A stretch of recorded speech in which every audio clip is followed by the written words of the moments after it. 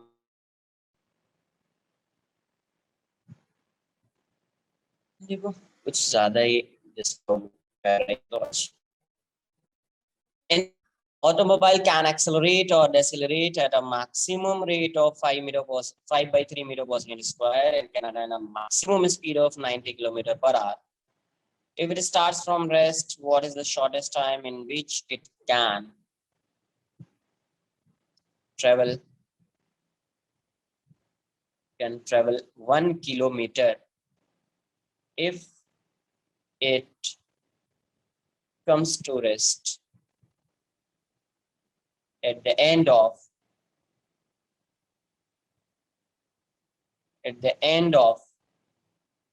1 kilometer at the end of 1 kilometer. एक bar graph से try करो, वीटी ग्राफ ड्रॉ करो इसका, क्या हो सकता है वीटी ग्राफ।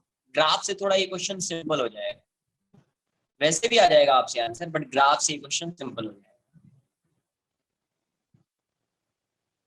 मैं बताता हूँ, एक बार कॉपी कर लीजिए, पहले कॉपी कर लीजिए, बताता हूँ।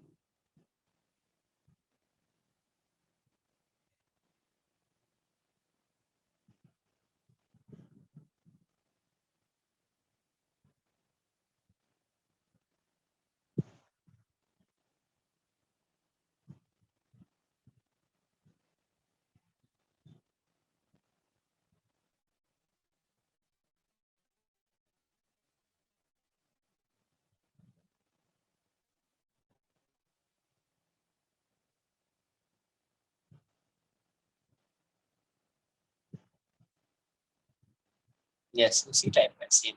देखो यहाँ पे एक तो नॉर्मल मेथड है कि इनिशियली वो एक्सेलरेट कर रहा है, कुछ वेलोसिटी से जाएगा, फिर फाइनली रेस्ट पे आ जाएगा। तो जैसे अपन एक स्ट्रेट लाइन ड्रॉ करेंगे ऐसा, यहाँ से आ जा रहा है, यहाँ से आ जा रहा है, यहाँ से आ जा रहा है, उससे टाइम आएगा। बट मैं वैसे सॉल्व नहीं करूँगा, देखो मैं वीटी ग्राफ से सॉल्व करूंगा इस क्वेश्चन, इससे वीटी ग्राफ से, उससे थोड़ा इजी हो जाएगा, क्योंकि आपको पता है एरिया अंडर वीटी का वुड बी डिस्टेंस, क्या होगा distance. An automobile can accelerate or decelerate, maximum rate इसका इतना हो सकता है, and can attain a maximum speed of 90 km per hour. Yes. If it starts rest, rest से कर रहा है और ऐसे एक्सेलरेट होगा, पहले क्या होगा, एक्सेलरेट होगा। यस, ये क्या होगा, एक्सेलरेट होगा। एक्सेलरेशन तो कांस्टेंट है ना यार, 5/3 metre per second square. We marks की वैल्यू क्या है, साइड में लिख देता हूँ, ये 90 किलोमीटर पर आवर है, मतलब 90 इंटू 5/18 मीटर पर सेकंड, ये तो आता है आपको, ये हो जाएगा 25 मीटर पर सेकंड। इसका मतलब है जब ये मैक्सिमम पे आएगा, सपोज एक्सेलरेट कर रहा है यहाँ पे, और यहाँ पे इसकी मैक्सिमम स्पीड कितनी हो जाएगी, 25 मीटर हो जाएगी पर सेकंड। Any doubt?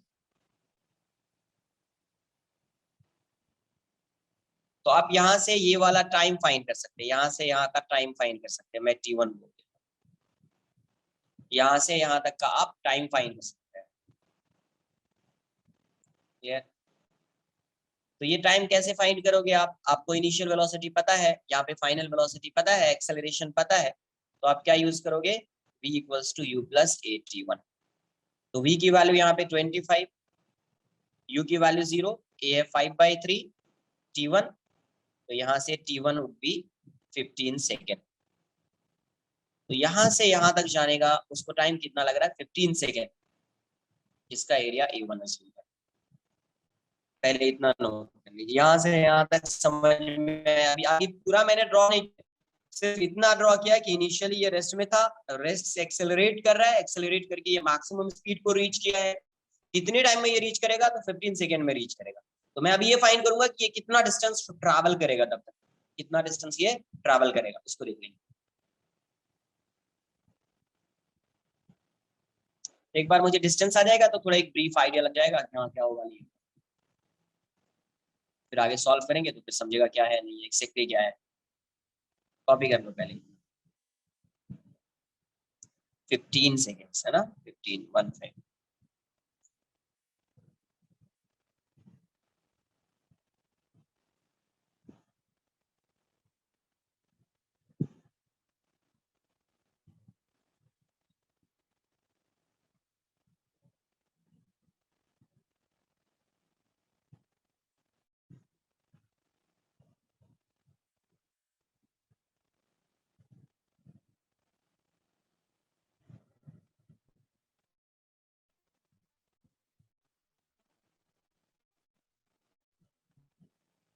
हाँ जी, बताइए क्या है। Sir, the question says that the automobile can accelerate or deaccelerate at a maximum rate of 5 by 3 meter per second square. So yes, acceleration should be variable, no? Like पहले कम था, फिर then it should increase. ये क्या लिखा? देखो तुम क्या करते हो, पूरा स्टेटमेंट रीड नहीं करते हो, इसलिए तुमको प्रॉब्लम। ठीक है, रीड करो आगे क्या लिखा हुआ है। यहाँ पे कुछ लिखा हुआ है, What is the क्या लिखा हुआ shortest time in which it can travel है? 1 शॉर्टेस्ट टाइम का kilometer? मतलब, शॉर्टेस्ट टाइम की क्या meaning, minimum time. Yes, sir. Minimum time का क्या मतलब होगा, अगर ये एक्सेलरेट करेगा तो मैक्सिमम एक्सेलरेशन से एक्सेलरेट करेगा, रिटार्ड करेगा तो मैक्सिमम रिटार्डेशन से, मतलब उसकी जो वैल्यू होगी रिटार्डेशन की वो भी मैक्सिमम होगा, उसी से रिटार्ड करेगा, तभी टाइम मिनिमम नहीं, होगा ना यार। sir, like when it starts from rest, the acceleration will be less and then it will increase gradually. No? It should be नहीं like नहीं that. नहीं, एक्सेलरेशन इंक्रीज डिक्रीज नहीं करेगा यार। अच्छा. टाइम क्या दिया है, shortest time, time is shortest, इसका मतलब एक्सेलरेशन जो होगा वो मैक्सिमम होगा, तभी टाइम शॉर्टेस्ट होगा, Okay. मिनिमम होगा टाइम, वरना टाइम मिनिमम नहीं होगा। तो स्टार्टिंग से 5 by 3 metre per second square yes, क्योंकि टाइम क्या चाहिए, मिनिमम चाहिए। Okay sir, understood. अगर ये टाइम मिनिमम नहीं होता then in that case acceleration में भी वेरिएबल, में भी वेरिएबल। इधर 80 नहीं आएगा, 55 आएगा। देखो यहाँ से, तो अभी क्या हो रहा था, ये ऐसा, अभी मैं सिर्फ इतना ही कर्व ड्रॉ कर रहा हूँ, जब ये मैक्सिमम वेलोसिटी को रीच कर रहा है तभी तक का कर्व है। 50 मीटर 25 मीटर पर सेकेंड, ये v है और ये t है, और अपने को पता है ये वाली वैल्यू कितनी आई है, t1 की वैल्यू 15 सेकेंड्स है। तो ये जो एरिया है a1 उसकी वैल्यू क्या होगी,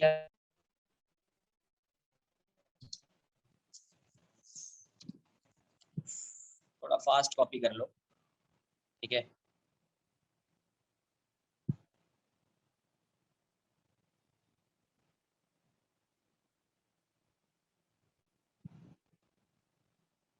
क्या करूं, नेट बहुत स्लो चल रहा होगा फिर, है ना, हो सकता है वॉइस क्रैक हो रही होगी, इसमें कोई मैं डिनाई नहीं कर रहा हूँ, बट वो ये कि नेट थोड़ा स्लो चल रहा होगा।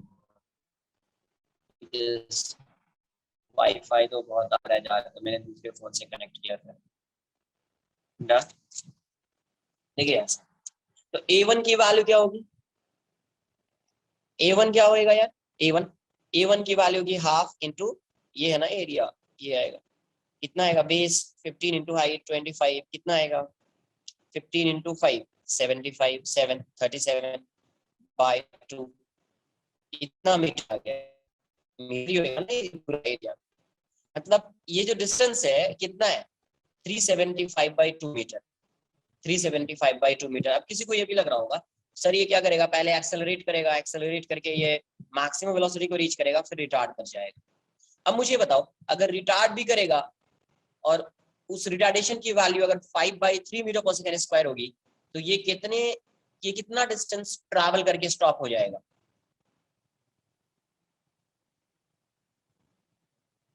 ये ऐसा अगर सपोज आता, ये यहाँ तक गया, मैक्सिमम वेलोसिटी को रीच किया, ठीक है, ये यहाँ पे आ जाता तो कितना डिस्टेंस ट्रैवल करता, इतना ही डिस्टेंस ट्रैवल करता ना यार, 375 बाई 2, 375 बाई 2, तो आंसर कितना होता, दोनों को ऐड कर देते, आंसर कितना होता, हाँ करेक्ट, आंसर कितना होता 375 हो जाता।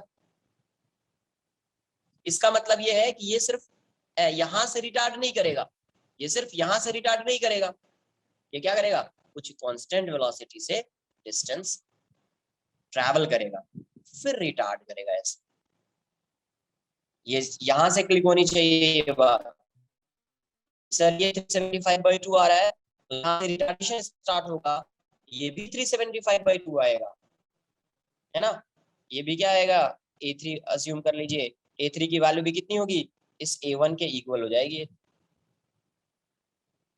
यस, सही आंसर 375/2। तो ये टाइम भी जो होगा ये t3, ये कितना आएगा 15 सेकेंड आएगा, किया मैंने, t1 equals to 15 second, t3 equals to 15 second, और ये वाली वैल्यू कितनी है 375, ये आ रही है और ये भी 375 आ रही है। तो अब ये बताओ, ये जो एरिया a2 है, a2 की वैल्यू कितनी होगी, नहीं समझ में, ये देखो यहाँ से यहाँ से समझिए, ये ऐसा है, यस, ये कितना आया एरिया 375/2 मीटर।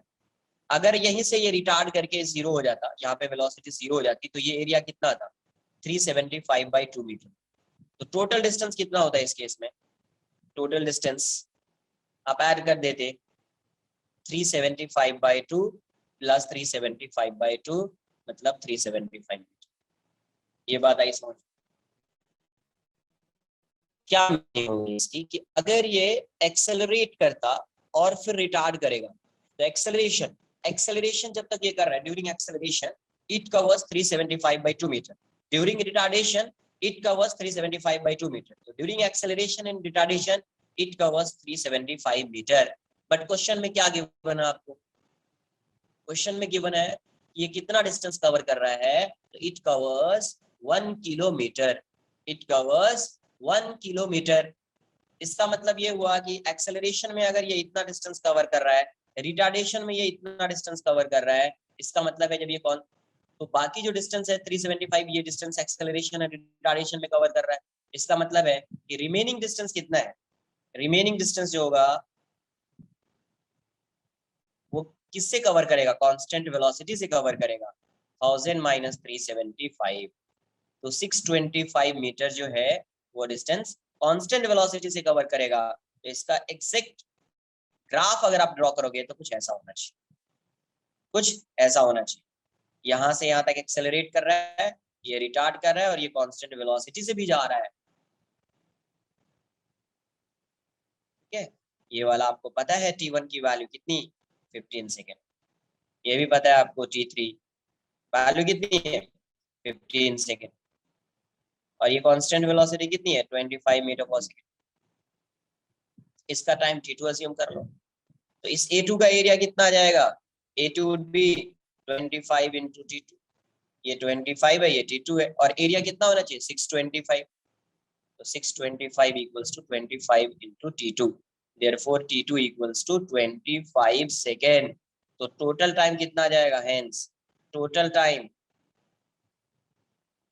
नेक्स्ट पेज, नहीं समझा, समझो एक बार फिर से मैं रिपीट कर रहा हूँ इसको, यहां से यहां तक एक्सेलरेट कर रहा है 5/3 मीटर पर सेकेंड स्क्वायर से, इस इंस्टेंट पे इसकी वेलोसिटी 25 मीटर पर सेकेंड हो जाएगी, और ये वाला टाइम T1 हो जाएगा, और इसका एरिया 375/2 हो जाएगा। इसमें किसी को कोई डाउट है, फर्स्ट इतने पोर्शन में किसी को डाउट है, एनीवन?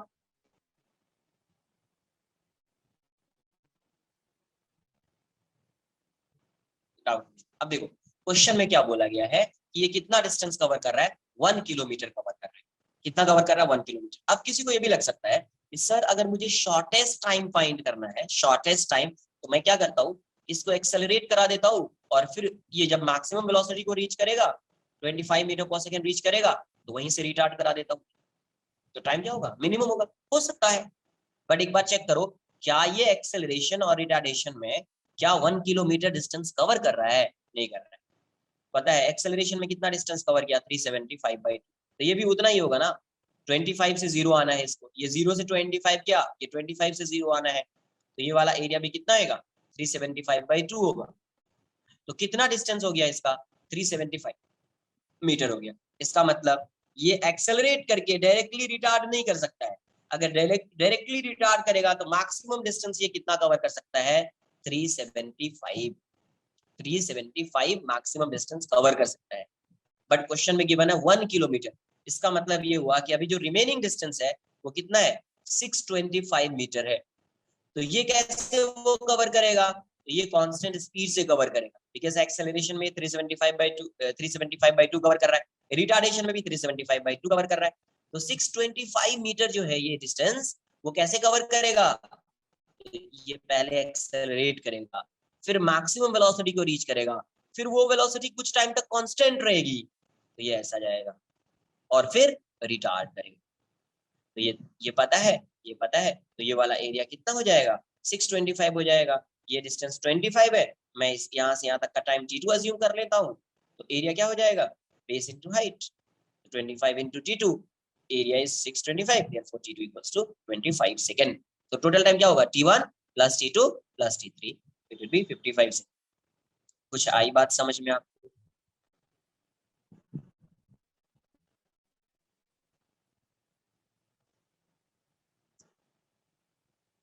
ग्राफिकल मेथड नहीं समझा तो नॉर्मल मेथड से सॉल्व कर लेना, जैसा पहले सॉल्व करते थे।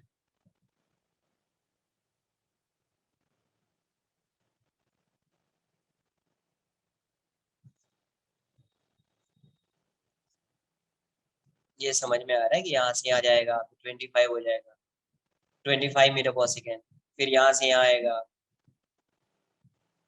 तो जितना ये डिस्टेंस कवर करेगा उतना ये डिस्टेंस कवर करेगा, जितना यहाँ पे टाइम लगेगा उतना यहाँ पे time.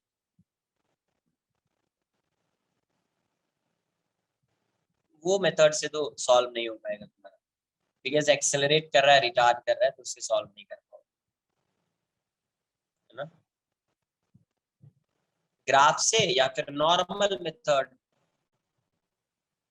Normal S equals to u t plus half a t square वाला method, equals to u plus a t, उससे सॉल्व कर लेंगे इसको। स्लोप इसका कांस्टेंट होगा, इसका कांस्टेंट, और इसका 0 होगा।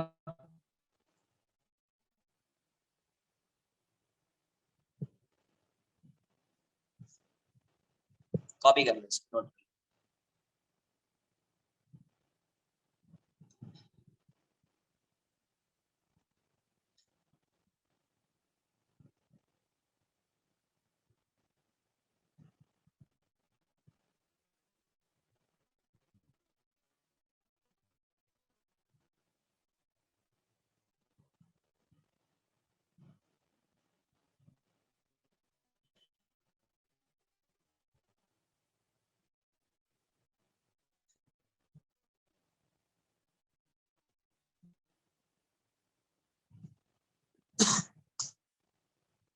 डन। तो टोटल टाइम की वैल्यू हो जाएगी t1 plus t2 plus t3।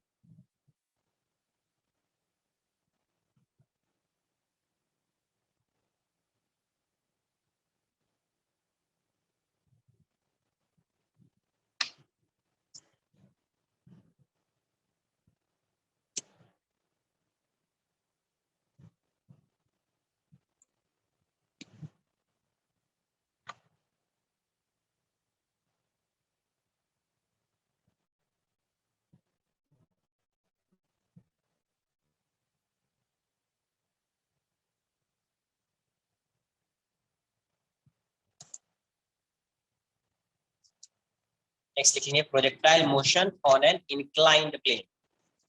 इसको कॉपी नहीं किया क्या? कॉपी कर।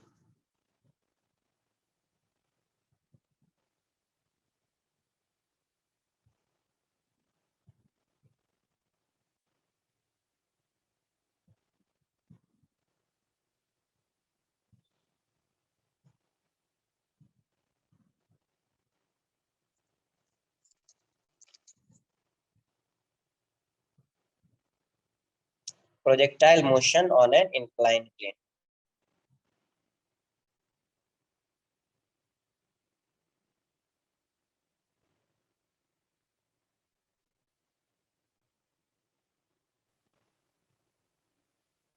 Projectile motion on an inclined plane. तो inclined plane का मतलब क्या? ये ऐसा है,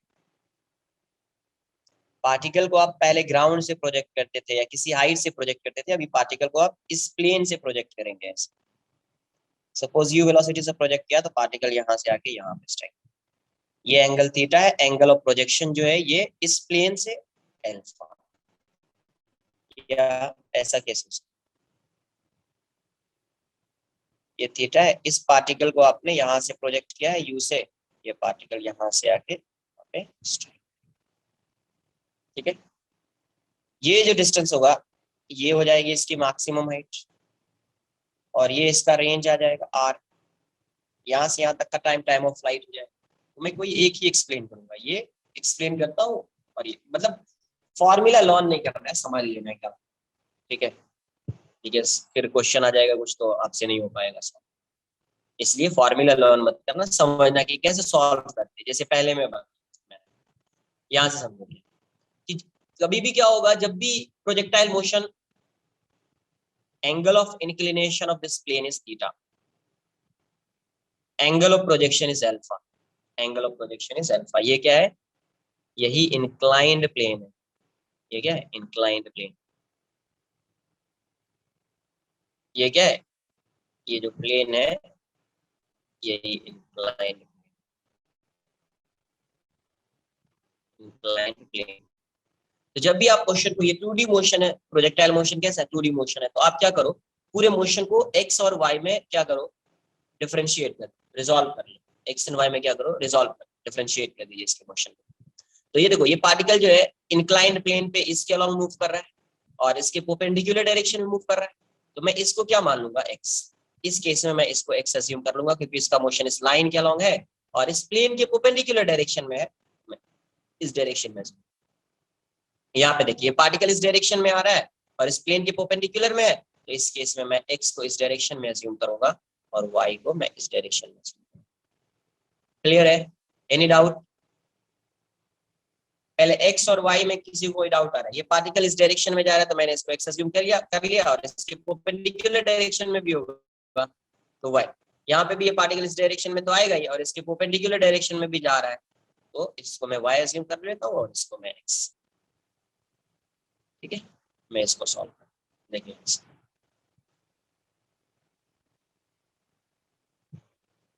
ये थीटा है, एंगल ऑफ इंक्लिनेशन थीटा है और एंगल ऑफ प्रोजेक्शन जो एक पार्टिकल को यू से प्रोजेक्ट किया, सपोज ये यहाँ पे आके स्ट्राइक कर, और एंगल ऑफ प्रोजेक्शन क्या है इसका, अल्फा, और ये h है, ये वाली वैल्यू रेंज हो जाएगी और यहाँ से यहाँ तक टाइम ऑफ फ्लाइट आ जाएगा। तो पहले क्या करना होता है, रिजॉल्व करना होता है। इसको मैं x अज्यूम कर रहा हूँ और ये y है, तो ये इसका x कंपोनेंट हो जाएगा u cos alpha, y component हो जाएगा u sin अल्फा। अब एक्सेलरेशन को भी रिजॉल्व करना पड़ेगा। एक्सेलरेशन कैसा है, ये थीटा है, एक्सेलरेशन डाउनवर्ड डायरेक्शन में होगा g, तो g का इस साइड कंपोनेंट कितना आएगा और इस साइड कितना आएगा। देखो यहाँ से ये थीटा है तो ये वाला एंगल 90 माइनस थीटा होगा, ये 90 डिग्री है तो ये 90 माइनस थीटा, ये 90 माइनस थीटा है तो ये वाली वैल्यू कितनी हो जाएगी, थीटा हो जाएगी। इस थीटा वाले एंगल में किसी कोई डाउट है? ये थीटा है, ये एंगल 90 है, तो ये वाला एंगल कितना होगा, 90 माइनस थीटा हो जाएगा। ये थीटा है, ये 90 है तो ये 90 माइनस थीटा, ये 90 माइनस थीटा है तो ये थीटा हो जाएगा। ये इसके परपेंडिकुलर है, ये इस प्लेन के क्या है, परपेंडिकुलर। तो इसका एक कंपोनेंट इस साइड आएगा, ये थीटा है तो ये हो जाएगा जी कॉस थीटा, और ये वाला कितना हो जाएगा, जी साइन थीटा।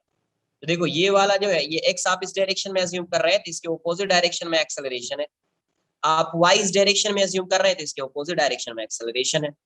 तो एक्स और वाई डायरेक्शन को रिजॉल्व कर दीजिए, x direction and y direction, x direction and y direction. X direction में इनिशियल एक्सेलरेशन क्या है, ux is u cos alpha, ux is u cos alpha। समझो इसको, जब भी प्रोजेक्टाइल मोशन अपन क्या करते हैं, स्टडी करते हैं, तो उस केस में क्या करते हैं, आप मोशन को रिजॉल्व करते हैं, मोशन को 2-1D मोशन में रिजॉल्व करते हैं। कैसा 2D मोशन है, तो you have to resolve projectile motion as 2-1D motion, किसके along, along X direction and along Y direction. तो पार्टिकल का मोशन अभी इस लाइन के अलोंग होगा और इसके परपेंडिकुलर डायरेक्शन में हमारे कोऑर्डिनेट्स फाइंड कर सकते हो ना हर पॉइंट। तो ये भी चेंज होगा और ये भी चेंज होगा, ये भी चेंज होगा और ये भी चेंज होगा, है ना। तो इस डायरेक्शन में भी कोऑर्डिनेट चेंज हो रहे हैं और वाई डायरेक्शन में भी कोऑर्डिनेट चेंज हो रहे हैं। तो इसका जो एक कंपोनेंट है ये अल्फा है, तो ये हो जाएगा u cos अल्फा और ये हो जाएगा u sin अल्फा। तो एक्स डायरेक्शन में इसका कंपोनेंट क्या आया, u cos अल्फा। अब एक्सेलरेशन जो होगा इस पार्टिकल का, है ना, तो एक्सेलरेशन तो डाउनवर्ड डायरेक्शन में होता है जी, जी किस डायरेक्शन में होगा, डाउनवर्ड डायरेक्शन में। जी जी की वैल्यू डाउनवर्ड डायरेक्शन में होगी, जी डाउनवर्ड डायरेक्शन में, ये थीटा है, ये 90 डिग्री है, तो ये एक ट्रायंगल बन रहा है, ये थीटा ये 90, तो ये वाला एंगल कितना होगा, 90 माइनस थीटा होगा। ये नहीं समझा क्या, summation of all angles be 180 degree, 180 होगा तो ये 90 प्लस थीटा है तो ये 90 माइनस थीटा होगा ना, तभी तो ऐड करो 180 आ जाएगा। ये 90 माइनस थीटा है तो ये थीटा हो जाएगा, बिकॉज ये एंगल 90 है तो ये भी 90 डिग्री। अरे इन इसका समेशन 90 है, ये 90 माइनस है, ये थीटा होगा, तभी तो ऐड करोगे 90 आएगा, तो ये थीटा हो गया, तो ये जी आ जाएगा, तो इस साइड क्या आएगा जी cos थीटा, और इस साइड क्या आएगा जी sin थीटा। एक बताया था mg होता था डाउनवर्ड डायरेक्शन में, वेट होता था डाउनवर्ड डायरेक्शन में, तो इंक्लाइंड प्लेन के अलोंग उसका कंपोनेंट क्या होता था mg sin थीटा, और उसके परपेंडिकुलर डायरेक्शन में क्या होता था mg cos थीटा। ये बताओ x और y किस डायरेक्शन में अज्यूम किया, x इस डायरेक्शन में अज्यूम किया, y इस डायरेक्शन में अज्यूम किया, तो कोई भी यहाँ पे जो वेक्टर क्वांटिटी होगी उसको x और y में रिजॉल्व करेंगे अपन। कोई भी अगर फिजिकल क्वांटिटी होगी x और y डायरेक्शन में, वेक्टर क्वांटिटी किसी भी डायरेक्शन में होगी, तो पहले उसको x और y में रिजॉल्व करेंगे।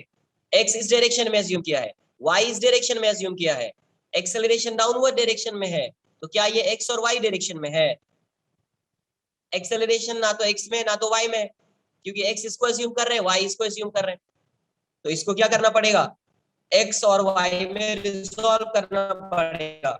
जैसे ये u इस डायरेक्शन में है, इसको रिजॉल्व किया x के अलोंग, ये अल्फा है तो u cos अल्फा, ये u sin अल्फा, x की डायरेक्शन में u cos अल्फा, y की डायरेक्शन में u sin अल्फा। सिमिलरली आपको g को भी रिजॉल्व करना पड़ेगा, एक x डायरेक्शन में और एक y डायरेक्शन में। जब आप इस g को रिजॉल्व करेंगे, इसका एक कंपोनेंट इस साइड आएगा, यही x है, और ये y है, एक कंपोनेंट इस डायरेक्शन में आएगा।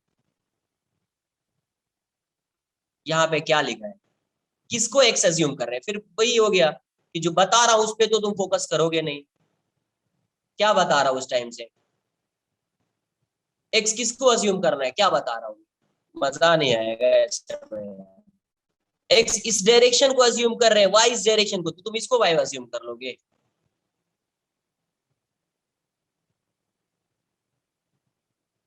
ये वाई थोड़ी है यार, एक्स और वाई तो ऑब्जर्वर पे डिपेंड करता है ना यार। कार्टेशियन कोऑर्डिनेट सिस्टम किस पे डिपेंड करता है, ऑब्जर्वर पे डिपेंड करता है। किस पे डिपेंड करता है, ऑब्जर्वर पे डिपेंड करता है। 2D मोशन के स्टार्टिंग में आपको बताया था ऐसा कि अगर एक स्ट्रेट लाइन है तो वो 2D मोशन नहीं हो सकता, उसके लिए कर्व होना कंपलसरी है, क्योंकि आप x और y डायरेक्शन किसी भी डायरेक्शन में अज्यूम कर, x एंड y किसी भी डायरेक्शन में अज्यूम कर सकते हैं। It depends on observer. Cartesian coordinate system किस पे डिपेंड करता है, तो वो तो ऑब्जर्वर पे डिपेंड करता है कि x उसको किस डायरेक्शन में अज्यूम करना है, y किस डायरेक्शन में अज्यूम करना है। तो मैं इसको x अज्यूम कर रहा हूँ और इसके परपेंडिकुलर डायरेक्शन को y अज्यूम कर रहा हूँ, इसको मैं x अज्यूम कर रहा हूँ और इसके परपेंडिकुलर डायरेक्शन को y, और g इस डायरेक्शन में डाउनवर्ड्स, ना तो डाउनवर्ड डायरेक्शन में यहाँ पे y है ना तो x, तो आपको इस g को क्या करना पड़ेगा, रिजॉल्व करना पड़ेगा। किस डायरेक्शन में, x एंड y डायरेक्शन, मतलब इस प्लेन के अलोंग और इस प्लेन के परपेंडिकुलर डायरेक्शन में। x किस डायरेक्शन में है, इस प्लेन के अलोंग है, और y किस डायरेक्शन में, इस प्लेन के परपेंडिकुलर डायरेक्शन में। तो g को रिजॉल्व किया तो प्लेन के अलोंग क्या आ गया, g sin theta, and component of acceleration due to gravity perpendicular to this plane is g cos theta, g cos theta, तो ये वाली वैल्यू g sin थीटा और इसके परपेंडिकुलर डायरेक्शन में g cos थीटा। किसी को कोई डाउट है, एनीवन? सर पहले आपने यस, x को लिया राइट साइड में, फिर y को उसके perpendicular upwards, then for g you took x as downwards, how is that possible? वो समझना नहीं। अरे एक्सेलरेशन ड्यू टू ग्रेविटी किस डायरेक्शन में होता है, सर g cos ये theta बताओ। I'm saying, why are you taking g cos theta along the negative y direction? ये बताओ मुझे, एक ऐसा बना दिया, एक ऐसा है और एक ऐसा बना दिया, एक वेक्टर ऐसा लिया एक वेक्टर ऐसा लिया, इसको कैसे तुम रिजॉल्व करोगे, तो किस डायरेक्शन में कंपोनेंट आएगा यार इसका, इसको रिजॉल्व करोगे तो किस डायरेक्शन में कंपोनेंट आएगा, इसको मैं x मान रहा हूँ, इसको मैं y अज्यूम कर रहा हूँ, इस डायरेक्शन में आएगा और इस direction positive x positive y, positive x positive y। इस डायरेक्शन में एक वेक्टर है, इसको रिजॉल्व किया, एक कंपोनेंट इस डायरेक्शन में आएगा, दूसरा कंपोनेंट इस डायरेक्शन में आएगा। अब बोलोगे सर ये नेगेटिव y में क्यों आ गया, सर कंपोनेंट लेते थे sir plus x plus y में होना चाहिए, लेकिन अरे वैसे क्वाड्रेंट में है कि ये नेगेटिव y में आ रहा है यार, तो ये g इस डायरेक्शन में, किसको रिजॉल्व करोगे तो इसी डायरेक्शन में आएगा ना, इसका कंपोनेंट इस डायरेक्शन में आ सकता है क्या, अरे इसको रिजॉल्व किया तो इसका कंपोनेंट इस डायरेक्शन में आया, इस डायरेक्शन में आया, इसको रिजॉल्व किया तो इसका कंपोनेंट इस डायरेक्शन में आया, इस डायरेक्शन में आया।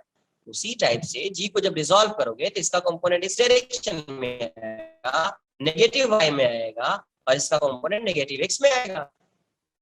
समझ में?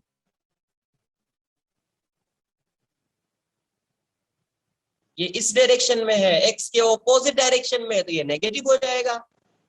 ये वाई के ऑपोजिट डायरेक्शन में नेगेटिव हो जाएगा। ऐसा नहीं कि मैंने खुद से कर दिया है, जो गिवन ये डाउनवर्ड डायरेक्शन है। जब आप इसको रिजॉल्व करेंगे तो इसका कंपोनेंट ऐसा और ऐसा ही होगा। इसका कंपोनेंट इस डायरेक्शन में ऐसा नहीं हो सकता, इसका कंपोनेंट इस डायरेक्शन में ऐसा नहीं हो सकता। ये कभी होता जब ये ऐसा होता, तभी होता।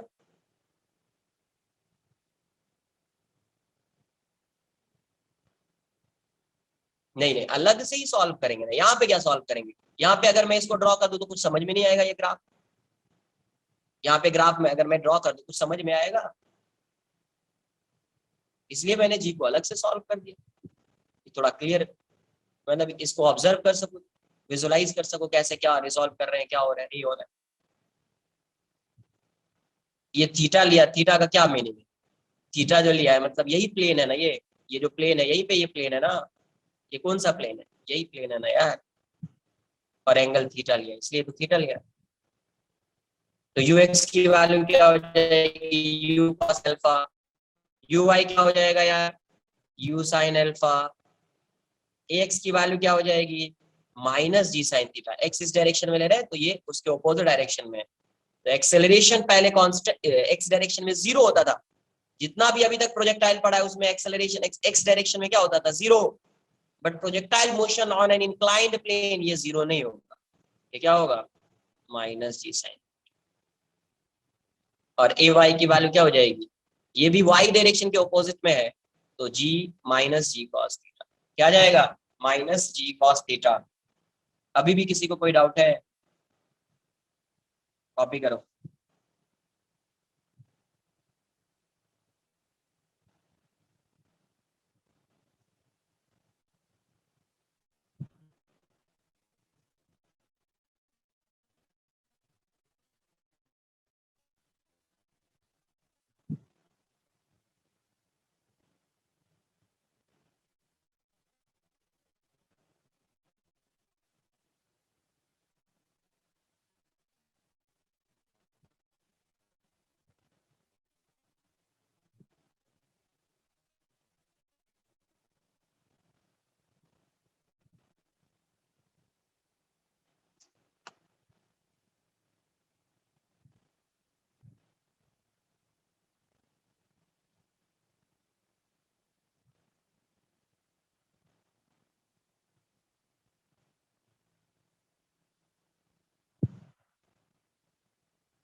अरे वही होता है, ये कॉस थीटा होता है ना, तो डायरेक्टली आप इसको जी साइन थीटा लिख सकते हैं, या फिर 90 माइनस थीटा लिख दो तो जी कॉस 90 माइनस थीटा हो जाएगा, जी साइन थीटा।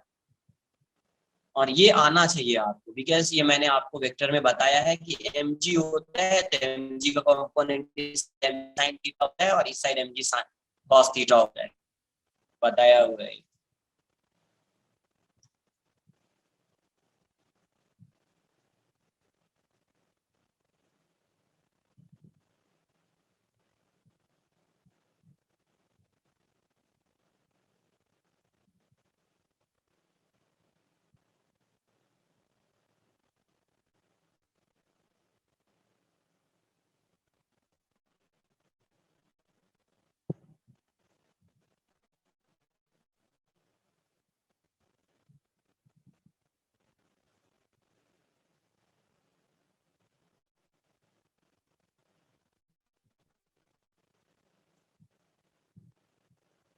तो यहाँ से कोई फॉर्मूला आएगा तो उसको लर्न मत करना, ठीक है। ऐसा नहीं कि उस फॉर्मूला को लोड कर लिया, आपको समझ में आना चाहिए क्वेश्चन को कैसे प्रोसीड करना है।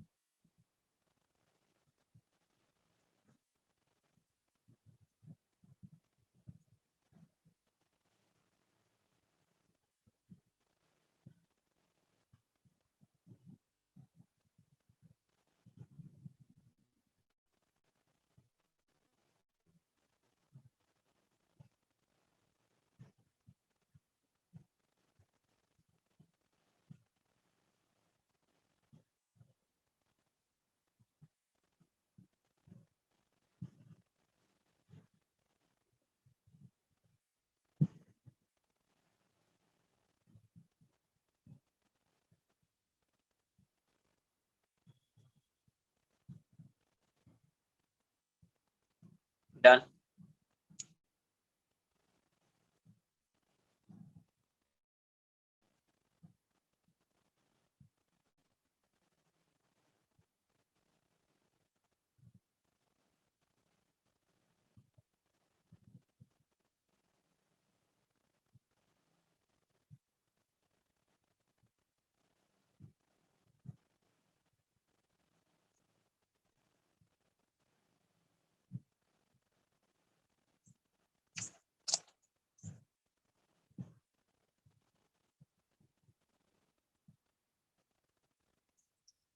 फर्स्ट फाइंड करेंगे टाइम ऑफ फ्लाइट।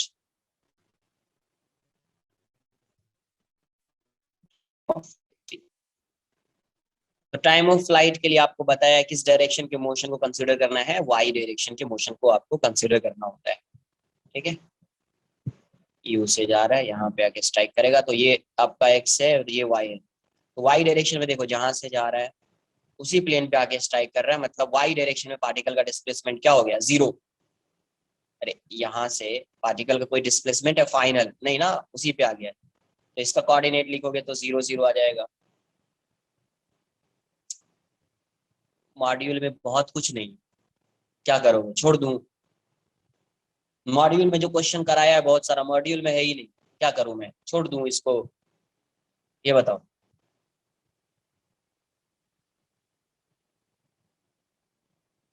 बताइए, क्वेश्चन आ गया तो फिर क्या बोलोगे? बोलोगे टीचर को कुछ आता ही नहीं है, पता ही नहीं है सिलेबस क्या है। हम्म,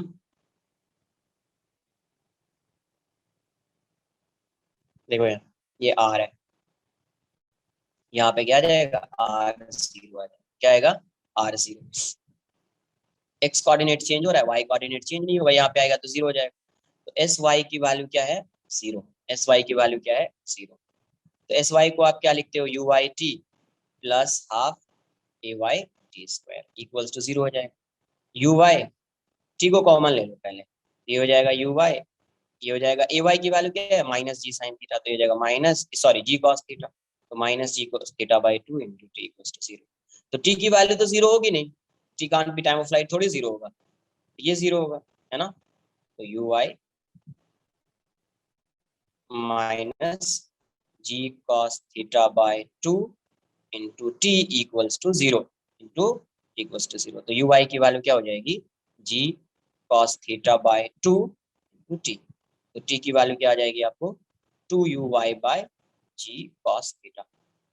टी की वैल्यू क्या हो जाएगी, two u y by g cos theta. तो यहाँ से टी की वैल्यू आ जाएगी, देखो ये एग्जैक्टली है क्या, मैं तो फॉर्मूला लिख देता हूँ पहले, two u sine alpha by g cos theta, formula ये हो गया। बट आपको कुछ बताया था प्रोजेक्टाइल मोशन में, क्या कि जब प्लेन टू प्लेन प्रोजेक्टाइल होता है या ग्राउंड टू ग्राउंड प्रोजेक्टाइल होता है, उस केस में आप टाइम ऑफ फ्लाइट को ऐसे लिखते हैं, two u perpendicular by g perpendicular. कैसे लिखते हैं, two u perpendicular by g को, वो कभी होता है जब इसी प्लेन से प्रोजेक्टाइल को आपने प्रोजेक्ट किया है और इसी प्लेन पे आकर वो क्या कर रहा है, स्ट्राइक कर रहा है, तभी होता है।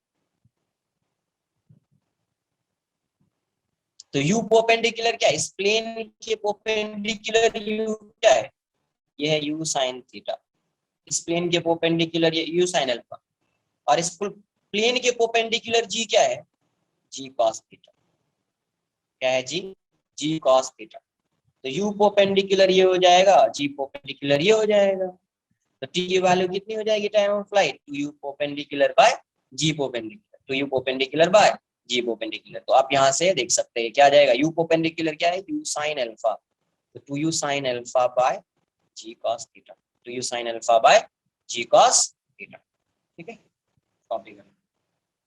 तो टाइम ऑफ फ्लाइट के लिए हमेशा किस डायरेक्शन के मोशन को कंसीडर करते हैं, वाई डायरेक्शन के मोशन को कंसीडर करते हैं। इस डायरेक्शन के मोशन को, वाई डायरेक्शन के मोशन को कंसीडर करते हैं।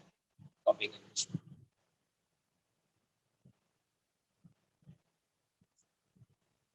आपको इसलिए ये बताया जा रहा है projectile motion on an inclined plane, कि क्वेश्चन आ जाए 4 मार्क्स का, तो ऐसा नहीं कि प्रोजेक्टाइल पढ़ लिया और ये आता ही नहीं है आपको, और पता चला ऑफिशियल एनटीए के जेईई मेन में ये क्वेश्चन आ गया, तो फिर क्या करोगे, कुछ नहीं कर पाओगे इस टाइम पे। इसलिए आप पढ़ लीजिए।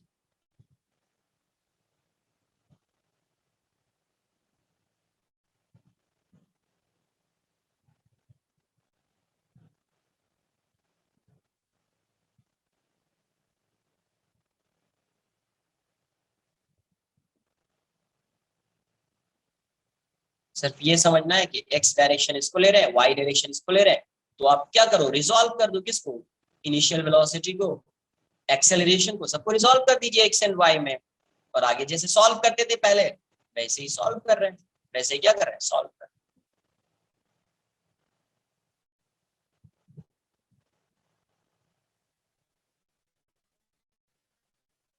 Sir, I want to ask you something from before. Can I ask you right now? Yes yes, बोलिए क्या है। Sir, can you go to that question where we had to find velocity of particle at s equal to 4 meters? जहाँ पे VT graph दिया हुआ था। s equals to 4 metre as graph, हाँ जी बताइए। Yes, sir. AS graph. Sir, I want to ask, can AS graph be like flipped? नीचे flip हो सकता है? इस side, Yes, sir. Can it become a ulta triangle? Like because क्यों नहीं हो सकता है, क्यों okay, नहीं हो okay. सकता है? इसका Sir, मतलब and इसकी समझ लो एक बार, उसकी क्या मीनिंग है उसको भी समझना पड़ेगा, ऐसा नहीं कि सर उल्टा। इसका मतलब है acceleration आपने negative. इस डायरेक्शन को पॉजिटिव लिया है, कुछ नहीं, एक्सेलरेशन नेगेटिव का मतलब कुछ नहीं, आपने इस डायरेक्शन को पॉजिटिव लिया है और यहाँ पे जो पार्टिकल मूव कर रहा है ये इस डायरेक्शन में एक्सेलरेट कर रहा है, इस डायरेक्शन में एक्सेलरेट कर, और डिस्प्लेस भी इसी डायरेक्शन में हो रहा है, डिस्प्लेस भी क्या हो रहा है, इसी डायरेक्शन में हो रहा है। इसकी मीनिंग ये होगी, डिस्प्लेसमेंट, क्या बोल रहा हूँ मैं, नहीं नहीं, ये इस डायरेक्शन में एक्सेलरेशन है और डिस्प्लेसमेंट तो पॉजिटिव ही होगा ना, डिस्प्लेसमेंट इस डायरेक्शन में हो रहा है, इसका मतलब क्या है, पार्टिकल की वेलोसिटी इस डायरेक्शन में, पार्टिकल की वेलोसिटी इस डायरेक्शन में होगी, तो उस केस में क्या हो गया, ये पार्टिकल रिटार्ड कर रहा होगा, फिर पार्टिकल क्या कर रहा होगा, रिटार्ड कर रहा होगा, बिकॉज वेलोसिटी और एक्सेलरेशन ऑपोजिट डायरेक्शन में आ जाएंगे तो रिटार्ड कर रहा होगा, वही है और कुछ नहीं। नेक्स्ट बोलिए, और भी कोई डाउट है।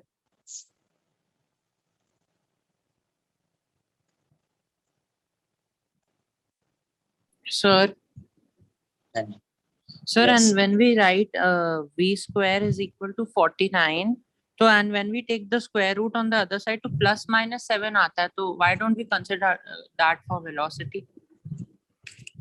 वेलोसिटी क्या फाइंड किया, वेलोसिटी को क्या क्वेश्चन में क्या बोला गया था, find the Sir, velocity of particle, correct. sir, that question only which I asked you, right? हाँ वही मैं बोल रहा हूँ, वही मैं पूछ रहा हूँ और बता भी रहा हूँ।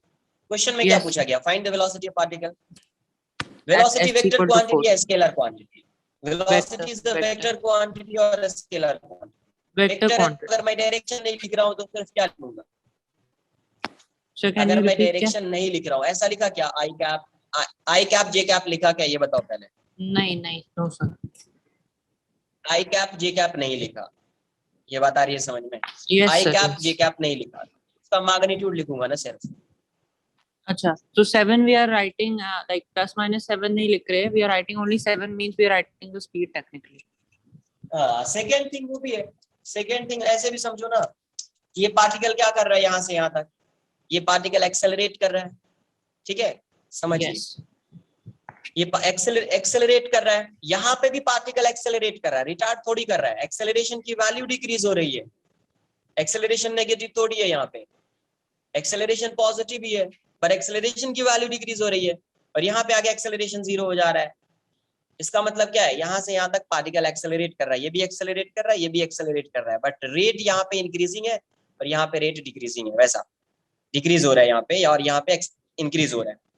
बट तो तो वहां आप पे ये बताओ, रिटार्ड कर रहा था ना, because the acceleration had decreased in the question it was given. Acceleration अगर डिक्रीज हो रहा है तो रिटार्ड कर रहा है। नो सर, वेलोसिटी फ्रिक्शन की वजह से रुक जाएगा। अरे ये क्या है, यहाँ पे एक्सेलरेशन जो है वो डिक्रीज, एक्सेलरेशन डिक्रीज हो रहा है, क्वेश्चन समझो। एक्सेलरेशन डिक्रीज होने का मतलब ये थोड़ी कि रिटार्ड कर रहा है। Yes yes yes sir. Positive ही है ना, पहले मान लो कुछ 0 था, फिर इंक्रीज हो रहा है, फिर इंक्रीज हो रहा है, इंक्रीज होते होते फिर डिक्रीज हो रहा है इसी डायरेक्शन में, बट डिक्रीज हो रहा है, डिक्रीज हो रहा है, फिर फाइनली 0 हो गया। इसी And डायरेक्शन में velocity did not remain constant, no, because of friction. हाँ, वेलोसिटी कांस्टेंट नहीं होगी, तो वेलोसिटी नेगेटिव हो सकती है क्या? नहीं सर, अभी तो नहीं। अरे इनिशियल वेलोसिटी इसकी इसी डायरेक्शन में 3 मीटर पर सेकंड है और ये इसी डायरेक्शन में जा रहा है, तो वेलोसिटी तो इंक्रीजिंग no. होगी ना यार through out the motion. Yes sir, yes. तो नेगेटिव हो सकता है velocity. Sir, but no, but in other questions it is possible, no, -7 भी हो सकता है। इस क्वेश्चन में पॉसिबल है? नहीं, इस नहीं, other questions I'm asking, इस question में अगर possible क्वेश्चन है। में जैसा जैसा गिवन होगा उसके अकॉर्डिंग सॉल्व कर ले, जैसा गिवन Okay, होगा sir. उसके अकॉर्डिंग सॉल्व कर ले। तो यहाँ से Okay, क्या आ गया, sir. u perpendicular by g perpendicular, ये आ गया बस 2 minutes. Sir, yes sir, and if a vector is along the southwest direction, so then we will take its theta in along the positive x-axis, right, or along the negative x-axis? South west direction में है, next leave कर सकते हो, बाकी next lecture में पढ़ाऊंगा आगे, ठीक है। देखो इसका साउथ वेस्ट डायरेक्शन क्या लोगे, ये ईस्ट हो जाएगा, वेस्ट नॉर्थ साउथ, वेक्टर इस डायरेक्शन में है। Southwest, yes. क्या फाइंड करना है ये बताओ पहले। Sir, find नहीं करना, I'm asking, we'll take the theta along the negative x-axis, right? उसका theta. क्या वही जो क्वेश्चन पे डिपेंड कर रहा है कि आपको थीटा कहाँ से कंसीडर करना है, क्या कंसीडर करना है, डिपेंड्स ऑन क्वेश्चन ना। सर जैसे हमने G लिया था, G भी डायरेक्टली तो साउथ वेस्ट ही था। जी साउथ वेस्ट था, क्या बोल रहे हो तुम यार? G what we took was along the southwest of the 3 axis, right? And then उसने हो गया। हमने उसको कंपोनेंट में डिवाइड किया। एक मिनट, अगर मैं जी को ऐसा लिख दूं, ऐसा होगा जी क्या? अगर मैंने नॉर्थ साउथ लिख दिया, ईस्ट वेस्ट, जी ऐसा होगा क्या? No sir. तो फिर तुम साउथ वेस्ट कैसे बोल रहे थे जी साउथ वेस्ट होगा? सर मतलब I have drawn diagram, can I show you? G south west हो सकता है, साउथ वेस्ट हॉरिजॉन्टल डायरेक्शन होगा ना यार। Sir I mean no, vertical नीचे है तो साउथ वेस्ट हुआ ना, एक्सिस के along, because axis are also tilted, that's why. अरे यार साउथ वेस्ट किस डायरेक्शन, समझो साउथ वेस्ट ये डायरेक्शन हुआ ना, तो ये डायरेक्शन हॉरिजॉन्टल है, हॉरिजॉन्टल। तो यार ये हो गया, समझो ये हो गया आपका ईस्ट वेस्ट नॉर्थ साउथ, जी किस डायरेक्शन में, डाउनवर्ड्स। तो जब इसका कंपोनेंट लोगे ना, कंपोनेंट इस डायरेक्शन में ऐसा आएगा, ऐसा नहीं आएगा, ऐसा आएगा, ऐसा नहीं आएगा। अगर ऐसा आता कंपोनेंट, यहाँ पे ऐसा आता, इस प्लेन में आता, तब आप बोलते साउथ वेस्ट। इस प्लेन में थोड़ी है यार, ये ऐसा रहेगा। अच्छा ओके सर, समझो उसको, ऐसा नहीं वो साउथ वेस्ट है, 2D है इसलिए तुमको समझ में नहीं आ रहा, वो वाला 3D में जाएगा। तो जब आपसे एंगल बोला गया है कि किससे एंगल फाइंड करना है, क्या फाइंड करना है, वो तुम बताओ। तो मैं ये एंगल लूं तो उससे क्या फर्क पड़ेगा, मैं ये एंगल लूं उससे कोई फर्क पड़ने वाला है, कोई चेंज नहीं होगा। अरे कंपोनेंट अगर तुमको फाइंड करना है तो इस साइड वही कंपोनेंट आना है और इस साइड भी वही कंपोनेंट आना है, कंपोनेंट में कोई चेंज होने वाला है क्या? कंपोनेंट में कोई चेंज होगा क्या अगर आपने एंगल इसको ले लिया या इसको ले लिया? कंपोनेंट में कोई चेंज होगा? नहीं होगा। Sir, can you go to the first sum of the graph?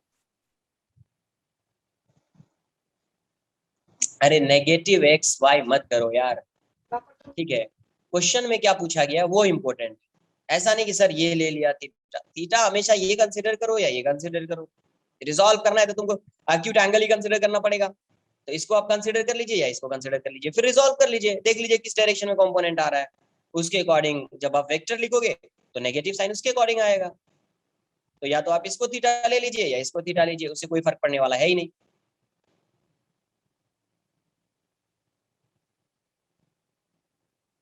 उससे सॉल्व करना डिफिकल्ट हो जाएगा, उससे सॉल्व करना डिफिकल्ट हो जाएगा।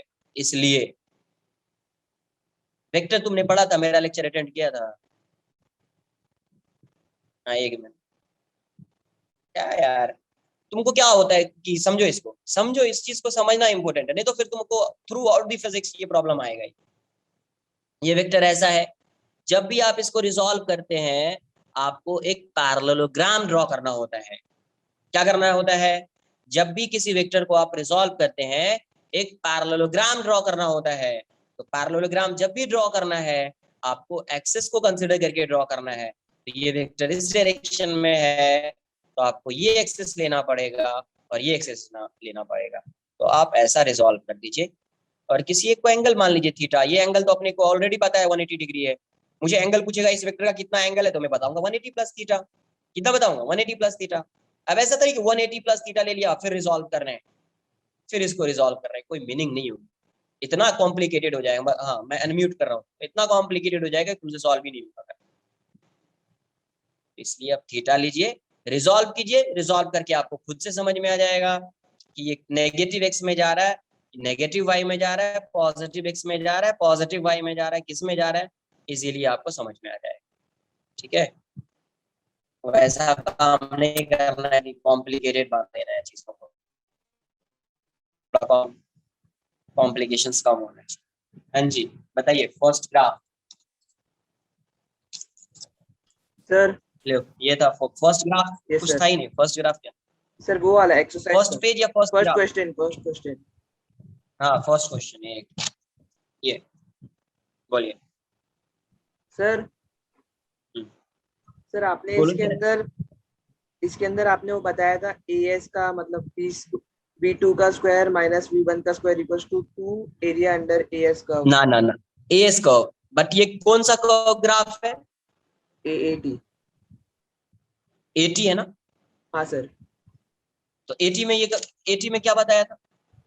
Change in velocity equals to area under 80 graph. Yes sir. तो आपको क्या करना पड़ेगा? हाँ एरिया सर, तो वो फाइंड कर लिया, चेंज इन AS और वेलोसिटी। AT में कंफ्यूज हो गया। क्लियर? Okay sir. दक्ष एक बार रिवाइज करो, ठीक है? तो इतना जो है डाउट्स नहीं आएगा, रिवाइज करो, देखो कहाँ पे क्या हो रहा है नहीं हो रहा है, ठीक है? तो इतना डाउट्स नहीं आएगा, वरना फिर ये छोटी छोटी चीजों में डाउट्स आता रहेगा कि सर ये रिजॉल्व क्यों कर रहे हैं, ऐसा इस डायरेक्शन में क्यों कर रहे हैं। तो आप एक बार रिवाइज कीजिए, रिवाइज करेंगे तो डाउट्स नहीं आएगा। वेक्टर को देखिए एक बार, पैरेललोग्राम ड्रॉ करके इजी, जो भी पाथ इजी होगा ना, जो भी फॉर्मूला तुम्हारे लिए इजी होगा ना वही यहाँ पे बताऊंगा। जो टफ होगा वो नहीं बताऊंगा, फिर तुमसे होगा नहीं सॉल्व, है ना? तो जो इजी मेथड होगा उसी को मैं एक्सप्लेन करूंगा कि तुमसे सॉल्व हो, तुमको समझ में आए वो कॉन्सेप्ट। ठीक है, बाय, टेक केयर। एक बार रिवाइज कीजिए, आ जाएगा डाउट से तो फिर नेक्स्ट लेक्चर में पूछ लेना।